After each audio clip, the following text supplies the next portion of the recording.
Come with me, let's build a drone. Can we build a drone in a country like Nigeria, especially with less than $1,000? Well, to do that, this is what we need. Firstly, we'll visit this website, outerzone.co.uk. On this website, you can scroll through the gallery or search for whatever kind of fixed wing drone you need. So we can go through one by one. You can see different aircraft, fixed wing aircraft designs on this website. Naturally, drones that are normally built are the quadcopter drones.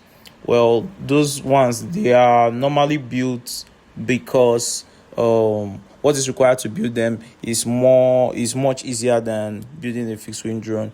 When we come to fixed wing drones, aerodynamics is important. So the design, the shape of the aircraft is very important. So you have to have a real understanding of engineering to be able to build a fixed wing drone.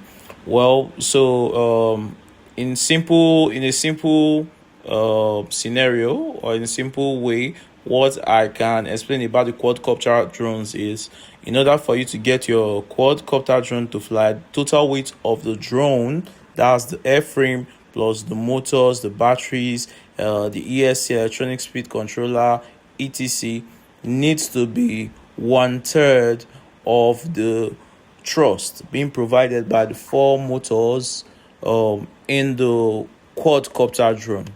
So you can see this is a straightforward approach towards the design, right?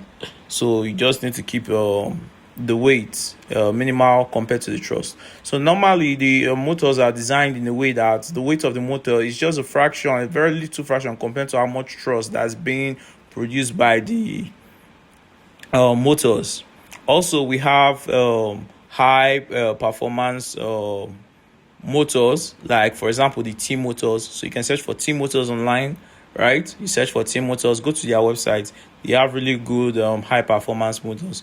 So these motors are further optimized to keep the weight of the motors little compared to the thrust that's being provided. So that's why people tend to design quadcopters more. So as you can see through the website, since we've been scrolling through, they have so many designs here. All right, this is the aircraft we are actually looking for, the Deception aircraft. So this is the aircraft I'm building, the fixed wing aircraft I'm building here. You can see from the design, they use I think that's a hydrogen powered, no, not hydrogen. I think that's methane powered engine. So that's a combustion engine, right? Drone. But ours is going to be electrical, right? But the advantage of this is that this lightweight is it's going to be lighter than the electrical aircraft, because the electric aircraft is going to depend a lot on the weight on the battery, and the batteries are normally heavy compared to here, where you just need some amount of liquid, should I say fuel, right? In this case, methane. So it's much lighter than the electric concepts. So here, we just scroll down to where you have the PDF download. You open it, and here's your plan. This is your plan. So they gave you all the designs. So this is the profile for the wings. You scroll there. So they will also show you the profile, the airfoil profile, the airfoil profile for the wings, the side wings, and the tail wings. So they show you for both the roots and the tip how the airfoils are going to look. Then also you can see this is the design for the body of the aircraft. This is going to be with the rudders, etc. So you already have it here with all the dimensions you need. So if you have an understanding of technical drawing or any technical understanding that have to do with measurements, you can just apply this. Also, you can use these designs as your template. All you need to do is to print out this design, right, according to the measurement. There's a way you can do this with CAD software like AutoCAD. You can import the PDF. There's how you scale with reference, right? So for those that understand that, you can do that. So you can do that, save it, and print it. Once you print it, you have a template to work with. So there's a challenge. There are some challenges you may face with printing it. When you normally print your normal with your printer, it normally has a margin. Your printer doesn't allow you to print to the edge of the paper.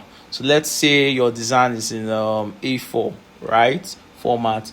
You want to print it. You are going to face this challenge because it's going to leave some margin. So that's going to reduce the measurement of your plan or your drawings. So the way you can fix this, there are two ways you can go about it. One is you can print A4 size on A3 paper, so it's going to come out exactly as with the right dimensions. Another way you can go about it is you can just sketch it straight from your laptop screen. That's the method I use. It's also cheaper because you don't need to spend money on printing. So what you can do is you can get any of the materials or components of the drone, you can place it beside the diagram, and it will help you have an idea of how those components are going to fit into the drone. So once you do that, you can scale the screen to the particular size you want, and from there you can attach your paper, sketch it out, and you have your drawings, right, which you can use as your template. So that's the method I used in this video to be able to get my drawings. But the problem with this method is this: when you do that, you lose the information that are given to you for the first drawing, because when you do that, your measurement is not going to coincide with the measurement you have here. It's going to be a scaled version of that, right? It's going to maintain all the aerodynamics, the shape, everything, but the weight, right, is not going to be the same because of the scale, since it's not an exact version.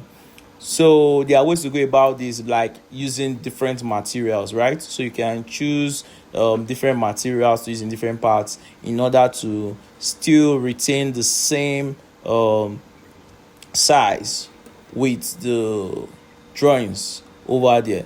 So, well, if you are talking of the materials to use, these materials include things like wood, plastic, aluminium, and carbon fiber. Well, why are we choosing these materials? It's because of their strength to weight ratio. So these materials are very strong yet very light. So, but you can see that among these materials, some are far stronger than others. So among these materials, carbon fiber is stronger. It's like 10 times the strength of steel, right? Yes, it's very lightweight. I think maybe the most brittle there should be plastic or wood, right? So what's the disadvantage here? The disadvantage here is crashing. If this your aircraft crashes or collides with objects, because of the should I say the low strength of the materials, as compared to when you use the carbon fiber, it can easily break or get destroyed. So you have to be more careful.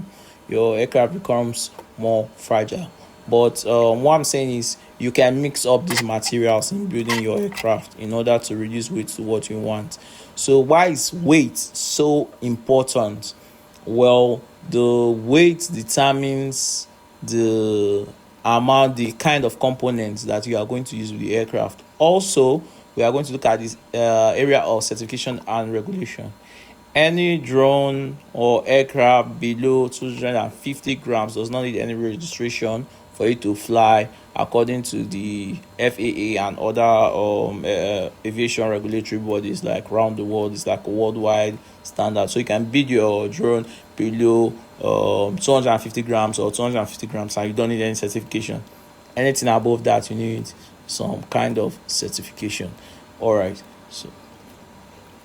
So here, weight is actually the first place we need to start. We need to define the weight of our aircraft. That's where we start from before we can do any other thing.